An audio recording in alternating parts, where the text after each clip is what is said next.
Okay, खगोलशास्त्राचा पुढचा topic आहे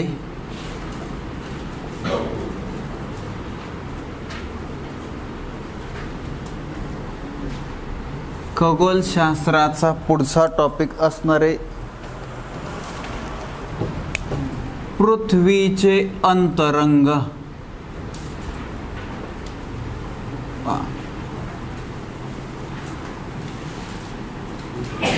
पृथ्वीचे अंतरंग नावाचा टॉपिक आहे. एकदम छोटा आहे.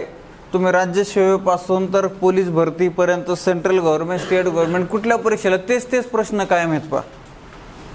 आणि म्हणून आपल्याला हा पैकीच्या पैकी या टॉपिकवर प्रश्न आले की आपल्याला पैकीच्या पैकी मार्क्स मिळवून देणारा हा टॉपिक आहे. एकदम छोटा आणि एकदम वाचायला गेले 5 मिनिटाच्या आत संपणारा टॉपिक.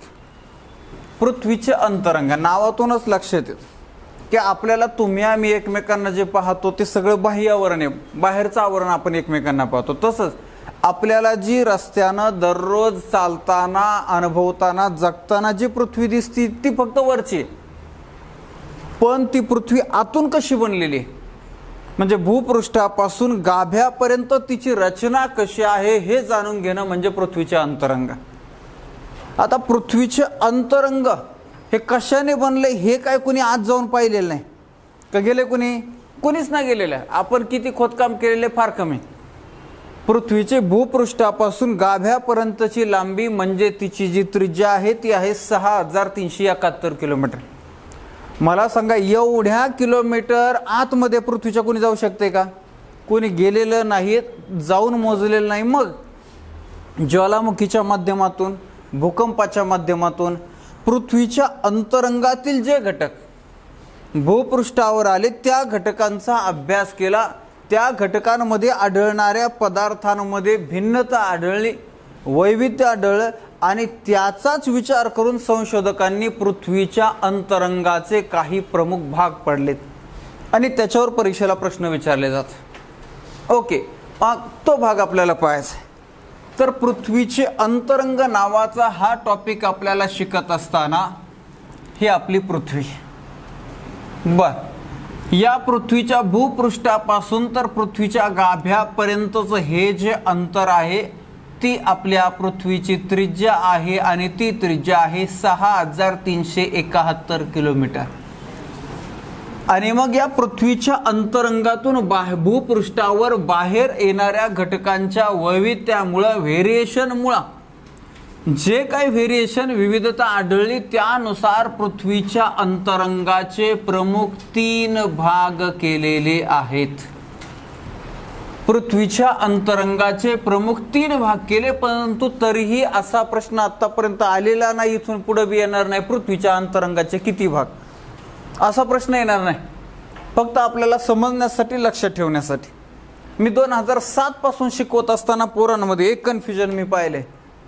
पृथ्वीच्या अंतरंगावर प्रश्न आले की ते पृथ्वीच्या वातावरणाचे उत्तर येतात आणि पृथ्वीच्या वातावरणावर प्रश्न आले की ते पृथ्वीच्या अंतरंगाचे उत्तर येतात. सेम तसंच दगडी कोळशाचे प्रकार आले किंवा लोह खनिजाचे प्रकार आले की हे दगडी कोळशाच लिहित आणि दगडी कोळशाचे प्रकार आले की हे लोह खनिजाचे प्रकार लिहित. सांगा बरं, लोह खनिजाचा सर्वात उच्च दर्जाचा प्रकार कोणता? झाला का घोटाळा? यंत्रसडी दगडी कोळशाचा आहे, मी लोह खनिजाचा विचारतोय म्हणजे आत्ताच सांगितलं लगेच सॅम्पल. 2007चा अनुभव आहे तेव्हापासून. त्याच्यामुळं कुठं काय घोटाळे होते ते चांगलं माहिती. काहींना असं वाटतं मी जे घोटाळे करतो ते माहितीच नाही कोणाला. तसं नसतं, सगळ्यांना दिसतंय. त्याच्यामुळं असं अजिबात समजायचं नाही आणि त्याच्यात आपलंच नुकसान आहे. कोणत्या घोटाळ्याबद्दल बोलतोय? हे आता तुमचं जे होतोय तो वर्गात, वर्गाच्या बाहेर, घरी, जिथं जिथं तुम्ही अभ्यासायला लागतात तिथं लोह खनिज विचारलं हे दगडी कोळसा लिहितं, दगडी कोळसा विचारलं की लोह खनिज. तसंच वातावरण विचारलं की हे अंतरंग लिहितं ना अंतरंग विचारलं की वातावरण सांगतंय. म्हणून घोटाळा होऊ द्यायचा नाही. एकदम सोपं आहे बघा. एकदम 5 मिनिट वाचायला लागतं, एवढाच भाग छोटा आहे. काय भाग छोटा आहे कसा आहे पाहूया आपण. पृथ्वीच्या अंतरंगाचे हे 3 भाग पृथ्वीचे अंतरंग. ओके, आता हे जे पृथ्वीचे अंतरंग आहे त्यातला पहिल्या क्रमांकाचा भाग आपण शिकायला सुरुवात करूया. पहिल्या क्रमांकाचा भाग जो आहे तो पहिल्या क्रमांकाचा भाग आपण समजून घेऊया. जणू काय हे सफरचंद आहे आणि एवढा जर भाग कापल्यानंतर हा कशापासून बनला एवढं कळलं म्हणजे आपल्याला संपूर्ण पृथ्वीचं अंतरंग कशापासून बनलं हे सहज समजणार आहे. आपण भारतीय माणसं शीतावरून रामाची परीक्षा करतो. आपल्या शीतावरून भाताची तुम्ही तेवढं तुम्हाला भरपूर चांगलं येतं. सीतावरून म्हणजे असं का असं 1 का 2 नंबर 2 नंबरचा ना, तुम्हाला 2 नंबरचा जास्त छंद आहे. ओके, अधिकारी झाल्यावर तीच करायचं. पृथ्वीच्या अंतरंगाच्या पहिल्या थराचं नाव आहे भूकवच. भूकवच. ओके, भू म्हणजे पृथ्वी जमीन आणि कवच म्हणजे आवरण. कवच म्हणजे आवरण. तुम्हाला एक विज्ञानामध्ये आता इतका सोपा प्रश्न येत नाही पण आला तर तुम्हाला यायला पाहिजे. रात्री झाडाखाली झोपू नये. रात्री कार्बन डायऑक्साईड कोण झोपणार घेतो? हा असं सांगा ना तुम्ही, कार्बन डायऑक्साईड घेतो कोण घेतं? तर रात्री झाडे वनस्पती कार्बन डायऑक्साईड घेतात, सडतात आणि घेतात काय? हा ओके. आणि माणसाला 24 तास ऑक्सिजन लागतो आणि कार्बन डायऑक्साईड तो सोडत असतो. आम्हाला लहानपणी शिकवलं जायचं रात्री झाडाखाली झोपू नये कारण झाडावर भूत असतात. कारण लहानपणी ऑक्सिजन कार्बन डायऑक्साईड असलं काही कळतच नव्हतं. लहानपणी असं शिकवलं जातं तिकडे जाऊ नको हाय. आता याला वाटतं मम्मी एवढ्या मोठ्याने हा का करी ती बा. आणि मग ते एक दिवशी गुपचूप तरा रांगत रांगत रांगत जातात. चूल असेल गॅस असेल चटका बसले मग मम्मीला सांगतो हा. तर याला म्हणायचं शिक्षण. आता तुम्ही याच्या पुढे गावाकडच्या मुलांना याच्या पुढे ऐकून असाल कवठीच्या झाडाखाली दिवसा बी बसायला का घाबरते लोक. हाडळ असती म्हणे कवठी झाडाला. खरं तर त्या जुन्या लोकांना सायन्स माहिती होतं पण ठराविक वयात ठराविक प्रकारची लोक सरळ सांगितलेलं कळत नाही. सरळ सांगितलेलं कळत नाही बा. आणि त्यातली त्यात भारतीय म्हणल्यानंतर सरळ अँगलच नाही त्याचा. सरळ म्हणलं माझ्याकडे बघायला पाहिजे पण भारतीय म्हणल्यानंतर सरळ अँगलच नाही. हा खास वैशिष्ट्य आहे. आणि मग त्याला सांगावं लागतं की कवटीच्या झाडावर हाडळ असती आणि मग ती झपाटून टाकती त्याच्यामुळे त्या कवटी झाडाखाली किंवा भूत असतं असं सांगितलंय. ऍक्च्युली काय साध आहे. झाडाखाली कवटीच्या झाडाखाली तुम्ही बसले आणि एखादा कवट जर डोक्यात पडेल तर साधं सायन्स. कवट माहिती आहे सगळ्यांना, खवट नाही.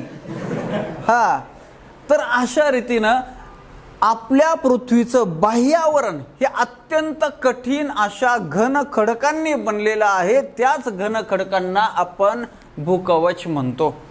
पहा ना, सूर्यमाला पाहत असताना आपण खडकाळ ग्रह किती शिकलो त्याच्यात? 4. Very good, 4.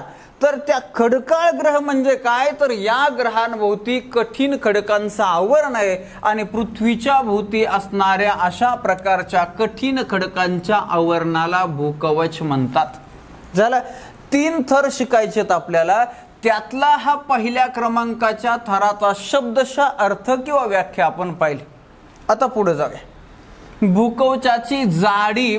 असे साधे साधे प्रश्न जेव्हा एखादा टॉपिक फार सोपा असतो तेव्हा फसवे प्रश्न येतात. मग प्रश्न असा, पृथ्वीवर भूकवचाची जाडी सर्वत्र सारखी आहे, बरोबर का चुकीचं? चुकीचं, अगदी बरोबर. तर पृथ्वीवर भूकवचाची जाडी सर्वत्र सारखी नाही, वेगळी वेगळी आहे. मग परीक्षेला याच्या पुढचा प्रश्न तुमच्या टेक्स्टबुक मध्ये हे सगळं दिलंय. मग परीक्षेला याच्या पुढचा प्रश्न येतो की भूखंडावर म्हणजे जमिनीवर याची जाडी किती आहे? 40 किलोमीटर. काल सुट्टीवर होतो तर मोजून आलो. भूखंडावर. पुढे प्रश्न विचारला जातो सागर तळाशी म्हणजे समुद्राच्या तळाशी किती आहे? 8 किलोमीटर जाडी. 8 किलोमीटर. त्याच्या पुढचा प्रश्न विचारला जातो की आपल्या हिमालयासारख्या पर्वत क्षेत्रामध्ये किती किलोमीटर जाडी आहे? 70 किलोमीटर. 70 किलोमीटर जाडी. पण याही पेक्षा सगळ्यात महत्वाचा प्रश्न येतो, भूकवचाची सरासरी जाडी पृथ्वीवर किती आहे? तर त्याचं उत्तर आहे 30 किलोमीटर, 30 किलोमीटर्स. आतापर्यंत हे सगळे प्रश्न आलेत, पण त्यातला सर्वात जास्त वेळा विचारला जाणार हा प्रश्न आहे 30 किलोमीटर. आता आपल्याला या भूपृष्ठापासून गाभ्यापर्यंत जायचंय, म्हणजे 6371 किलोमीटरचा प्रवास करायचा. मग हा 6300 किलोमीटरचा प्रवास करत असताना आपल्याला सापडलेला हा पहिल्या क्रमांकाचा थर आहे भूकवच, आणि त्याची सरासरी जाडी आहे 30 किलोमीटर. 30 किलोमीटर. ओके, आतापर्यंत हे जे 2 ओळी आपण शिकलो त्यातल्या सगळ्या शब्दावर प्रश्न आलेले आहेत, त्याच्यामध्ये काही सुटलेलं नाही आणि इतकं सोपं आहे की तुम्हाला ते आत्ता पैकीच्या पैकी येणार. आता थोडंसं पुढे जाऊया. याच्या पुढचा मुद्दा आहे की हे जे भूकवच आहे, हे भूकवच 2 भागांपासून, 2 थरांपासून, 2 घटकांपासून बनलेले. कुठल्या 2 भागांपासून हाही प्रश्न येऊन गेलाय, तर त्यातला एक आहे सियाल आणि त्यातला दुसरा आहे सायमा. सियाल आणि सायमा. चला, पहिला मुद्दा, भूकवच कोणत्या 2 भागांपासून बनले, कोणत्या घटकांपासून बनले? तर त्याचं उत्तर सियाल आणि सायमा. या सियालचं एक वैशिष्ट्य आहे पहा. सियालचं काय वैशिष्ट्य आहे? सर्वात हलके आहे, सर्वात वजनाने सर्वात हलकं आहे. वजनाने जर सर्वात हलकं आहे तर ते सर्वात खाली राहणारे वर. हा, म्हणून भूकवचामध्ये किंवा पृथ्वीच्या अंतरंगात सर्वात वरती असतं हा सियाल नावाचा थर. ओके, झालं. त्याचे 2 वैशिष्ट्य जे एकमेकांवर अवलंबून आहेत असे. आता पुढे जा. पुढचा मुद्दा असा आहे की ह्या सियालची जाडी भूखंडावर जास्त आहे. सियालची जाडी भूखंडावर जास्त आहे. हेच वाक्य थोडंसं वेगळ्या पद्धतीने सुद्धा येत. काय? प्रामुख्याने भूखंड कशापासून बनलेले आहेत? सियाल. सागर तळाशी याची जाडी कमी असते. सागर तळ सायमापासून बनलेले आहेत आणि भूखंड सियाल पासून बनले. हा एक महत्वाचा वैशिष्ट्य लक्षात ठेवायचं. आता पुढे जाऊ. हे जे सियाल आहे, हे सियाल पुन्हा 2 घटकांपासून बनले. कोणत्या? सी फॉर सिलिका, सिलिका, आणि याल फॉर ॲल्युमिनियम, ॲल्युमिनियम. तुम्हाला विज्ञानामध्ये किंवा भूगोलामध्ये एकदम साधा सोपा प्रश्न विचारला जातो, ॲल्युमिनियम कशापासून बनवतात? हा, बॉक्साईट पासून ॲल्युमिनियम बनवतात. बॉक्साईट कोणत्या प्रकारच्या खडकात आढळतं? बॉक्साईट प्रामुख्याने जांभा खडकामध्ये आढळतं. भारतामध्ये किंवा आपल्या महाराष्ट्राचा विचार केला, महाराष्ट्रात सर्वात जास्त कोल्हापूरमध्ये बॉक्साईट आढळतं ॲल्युमिनियम निर्मितीसाठी. ओके, झाला. सियाल या 2 घटकांपासून बनलेला आहे, सिलिका आणि ॲल्युमिनियम. हे एक महत्वाचं वैशिष्ट्य. सियाल हा थर संपला. एवढेच 5-6 शब्द लक्षात ठेवले सियाल पैकीच्या पैकी. आता पुढे जाऊया आपण सायमा पाहू. सायमाचं काय वैशिष्ट्य आहे? सियाल पेक्षा जड आहे, सियाल पेक्षा जड आहे आणि त्यामुळं तो पृथ्वीच्या अंतरंगात भूकवचामध्ये सियालच्या खाली असतो, सियालच्या खाली असतो. झालं. हे त्याचं दुसरं वैशिष्ट्य. सियालपेक्षा जड आहे म्हणून तो सियालच्या खाली असतो. आता या सायमाचं पुढचं वैशिष्ट्य काय आहे? प्रामुख्याने सागर तळ यापासून बनलेले समुद्राचे तळ, म्हणजे समुद्राचे तळ सायमापासून बनले. याचाच अर्थ वेगळ्या शब्दात असं सांगितलं जातं, सायमाची जाडी सागर तळाशी जास्त आहे, सागर तळाशी जास्त. कसा वे प्रश्न होत्या? सोप आहे. याच्या पुढे या सिलिका प्रमाणेच सियाल सुद्धा पुन्हा 2 थराने बनलेला आहे. यामध्ये एक कॉमन असणारे सिलिका आणि दुसरा माचा मॅग्नेशियम. मॅग्नेशियम, मॅग्नेशियम हा विज्ञानाचा भाग आहे, परंतु तुम्हाला सगळेच विषय शिकायचे. मी आपलं सहज विचारतो, मॅग्नेशियमची संज्ञा काय रे? Mg. आणि मॅग्नेटची Mn. बरं, या 2 पैकी कुठल्या शब्दाला मंगल हा समानार्थी शब्द वापरतात? मंगल, मंगल. मॅग्नीजला मंगल म्हणतात, मंगल. आणि मॅग्नीजचा सर्वात जास्त वापर कशासाठी करतात? मॅग्नीजचा आहे. भूगोलाचा विज्ञानाचा दोन्हीकडचा भाग आहे. क्लास 3 क्लास 4 ला कशाला बी येत आहे. जसं विचारलं जातं बॉक्साईटचा सर्वात जास्त वापर कशासाठी केला जातो, मॅग्नीजचा कशासाठी केला जातो, दगडी कोळशाचा कशासाठी, लोखंडाचा कशासाठी वापर केला जातो. नेहमीच मॅग्नीजचा सर्वात जास्त वापर केला जातो पोलाद निर्मितीसाठी, लोह पोलाद उद्योगामध्ये. चला आपल्याला जायचं इकडं. पृथ्वीच्या अंतरंगाचे थर आपण पाहतोय. या थरामध्ये पहिल्या क्रमांकाचा थर भूकवच आपला संपला. आहे की नाही सोपं. एवढे 10-20 शब्द ध्यानात ठेवले. पहिला थर पैकीच्या पैकी. आता आपण दुसऱ्या क्रमांकाचा थर पाहूया. दुसऱ्या क्रमांकाचा थर, हा दुसऱ्या क्रमांकाच्या थराचं नाव आहे प्रावरण. प्रावरण प्रावरण नावाचा हा दुसऱ्या क्रमांकाचा थर आपल्याला पाहायला जाण्यापूर्वी बरीचशी प्रिपरेशन करावी लागते. आपल्याला थोडीच करायची. काय हा दुसरा थर आणि हा पहिला थर यांच्या दरम्यान एक वेगळं वैशिष्ट्य असणारा एक पृथ्वीच्या अंतरंगात एक छोटासा पातळ थर आहे. मग त्याच्यासाठी 2 वाक्य पुस्तकात तुम्हाला सापडतील. भूकवच आणि प्रावरण यांना जोडणारा पृथ्वीच्या अंतरंगाचा पातळ थर, किंवा हा बरोबर, किंवा भूकवच आणि प्रावरण यांना अलग करणारा, वेगळा करणारा पृथ्वीच्या अंतरंगाचा पातळ थर. एकच उत्तर आहे त्याचं, मोहविलगता. मोहविलगता झाला. म्हणजे या 2 थरांमध्ये असणारा पृथ्वीच्या अंतरंगाचा पातळ थर आहे मोहविलगता. आता जाऊया पुढे. पुढे आपल्याला पाहायला जायचंय प्रावरण. आता हे प्रावरण पाहत असताना याच्या संदर्भाची काही माहिती सांगतो आणि मग अजून एक मुद्दा सांगतो तुम्हाला.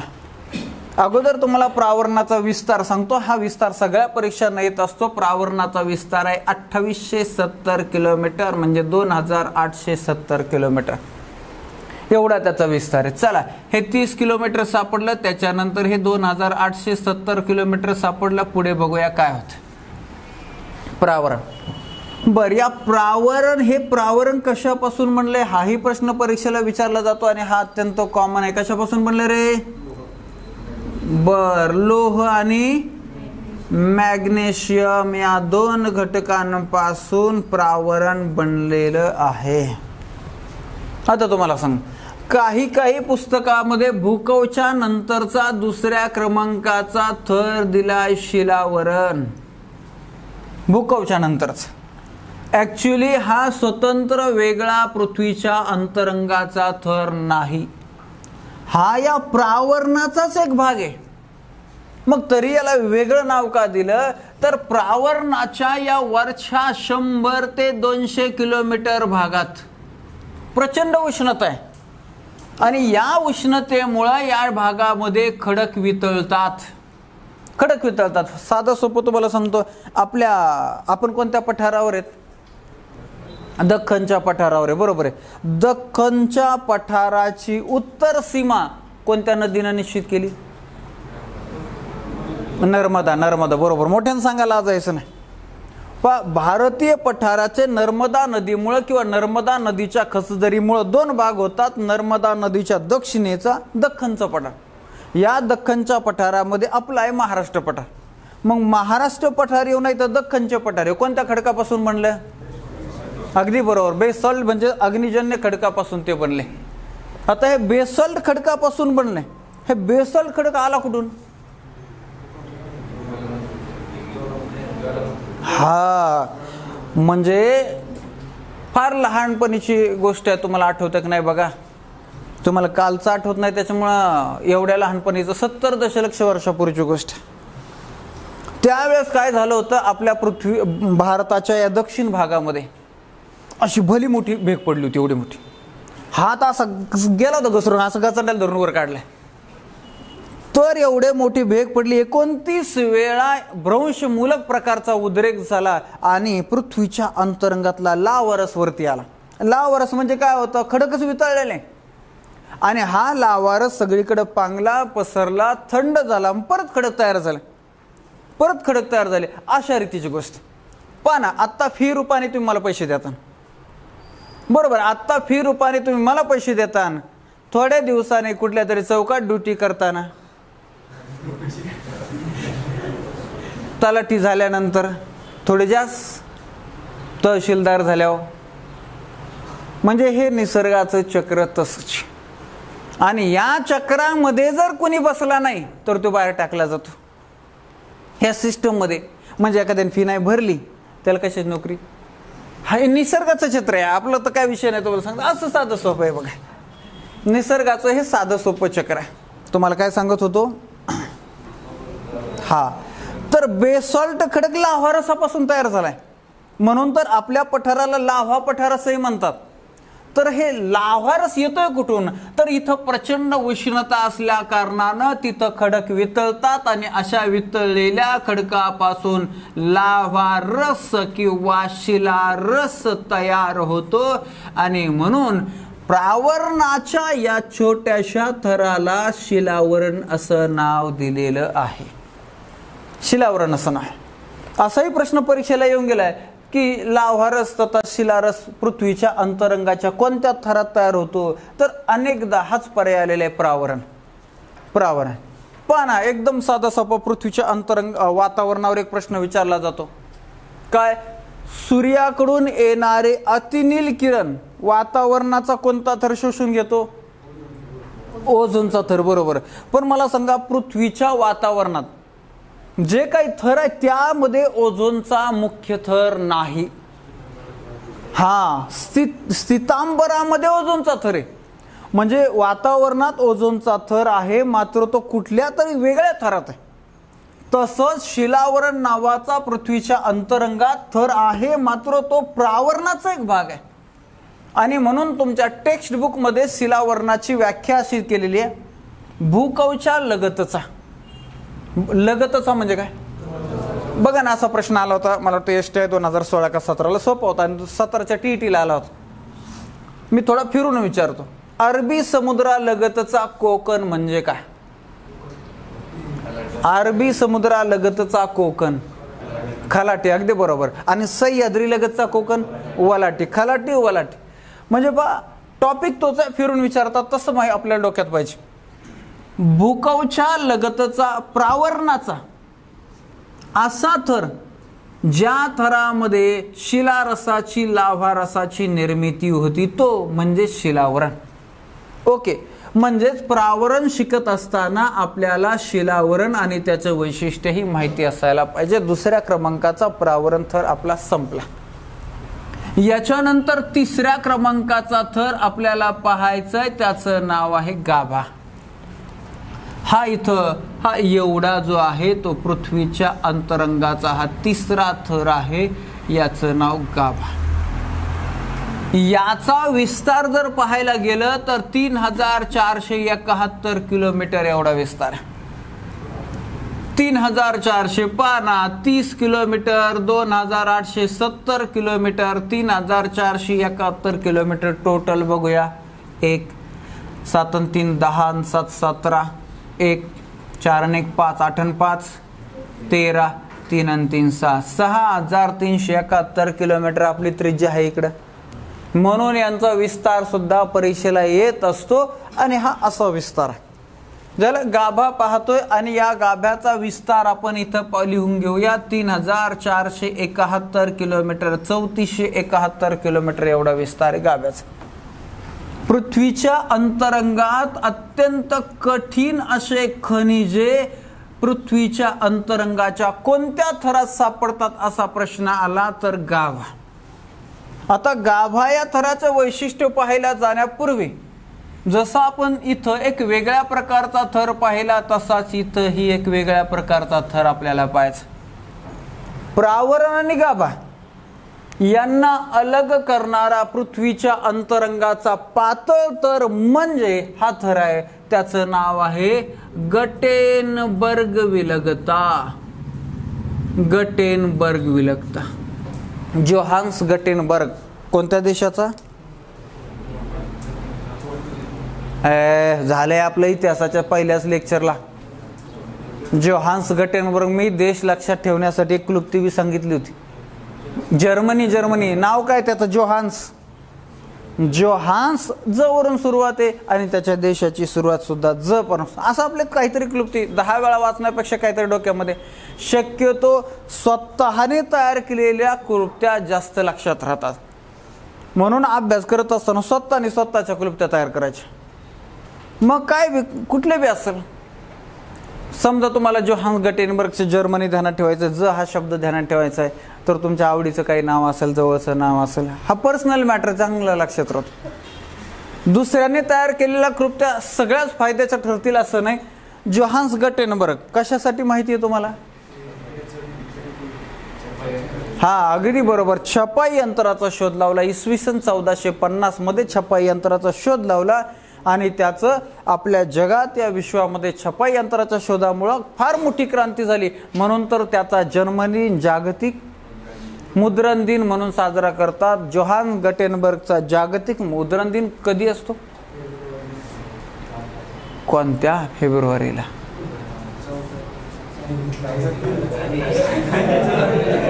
14 फेब्रुवारी. कसा ध्यानात आहे? जास्त सेलिब्रेशन झालंय तुझं.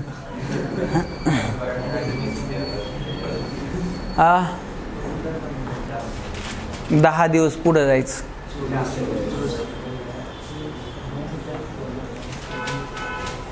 किती रे फेब्रुवारी?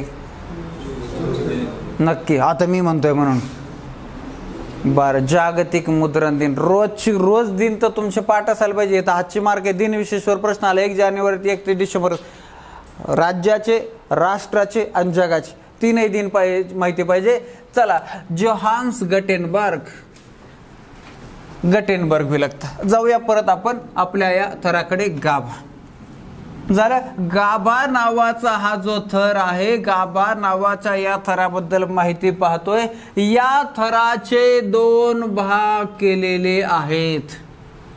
या थराचे 2 भाग करण्याचं काय कारण आहे? तर त्याचं कारण आहे त्याचे वैशिष्ट्यच वेगळे आहे. त्यातला एक बाहेरचा जो आहे तो द्रवरूप आहे. त्या द्रवरूप म्हणजेच तो बाह्य गाभा आहे. बाह्य गाभा हा द्रवरूप आहे. आणि मग हा जो दुसरा आहे हा मात्र घनरूप आहे. याला म्हणायचं अंतर्गाभा. अंतर्गाभा घनरूप आहे. पुन्हा प्रश्न परीक्षेला विचारला जातो की हा अंतर्गाभा कशापासून बनलेला आहे? तर सगळ्या पुस्तकांमध्ये तुम्हाला त्याचं उत्तर दिसेल. निफे हा शॉर्ट फॉर्म आहे. निफे बरोबर निकेल आणि फेरस. फेरस म्हणजे काय रे? लोखंड. हा, निकेल आणि लोखंड. निकेल आणि लोह म्हणजेच निकेल आणि फेरस म्हणजेच निफे पासून हा गाभा बनलेला आहे. ओके, अशा रीतीनं पृथ्वीच्या अंतरंगाचे हे प्रमुख 3 थर एवढे तुम्ही लक्षात ठेवायचे. हे अंतरंगाचे थर शिकत असताना या अंतरंगावर आतापर्यंत काय काय छोटे छोटे प्रश्न आलेले ते एकदम सोपे आहेत. पहा, पहिला प्रश्न तुम्हालाच विचारणार आहे. भूपृष्ठापासून गाभ्याकडे जात असताना पृथ्वीचे तापमान कमी होते का वाढते? अगदी बरोबर. भूपृष्ठापासून गाभ्याकडे जात असताना पृथ्वीच्या अंतरंगाचे तापमान वाढते. तुमच्या टेक्स्टबुक मध्ये दिले आणि मला वाटतं राज्यसेवेच्या पूर्व परीक्षेला पण प्रश्न आला. सोपा एकदम. काय? भूपृष्ठापासून गाभ्याकडे जात असताना दर 32 मीटरला 1 डिग्री सेल्सिअस तापमान वाढते. असंही उलट येऊ शकतो. गाभ्याकडून भूपृष्ठाकडे जात असताना तापमान कमी होते. बरोबर आहे. आणि मग ते दर 32 मीटरला 1 डिग्री सेल्सिअस कमी होते. कसा बी प्रश्न होते. ओके, मग या पृथ्वीच्या गाभ्याचं तापमान किती सांगितलंय? 5000 डिग्री सेल्सिअस. 5000 अंश सेल्सिअस पृथ्वीच्या गाभ्याचं तापमान.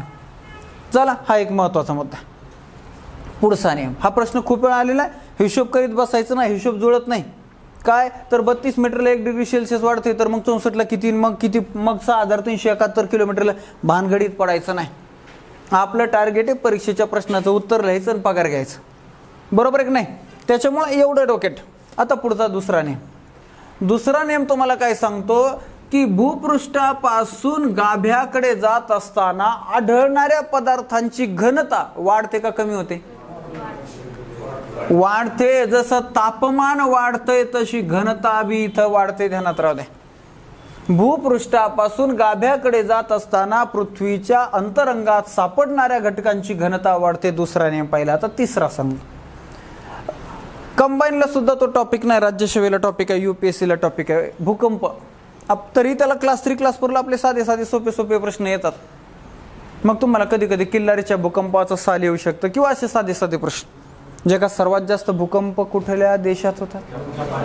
जपान. आणि जगात सर्वात जास्त जिवंत ज्वालामुखी कोणत्या देशात? इंडोनेशिया. भारताच्या एरियात कुठं जिवंत ज्वालामुखी आहे का?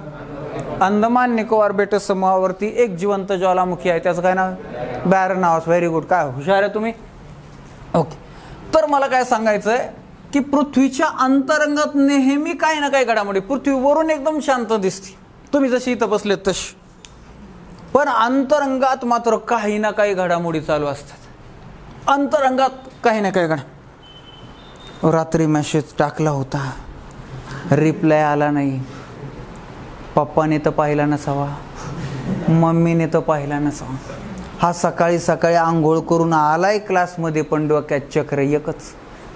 असं प्रत्येकाचं काही ना काही टार्गेट.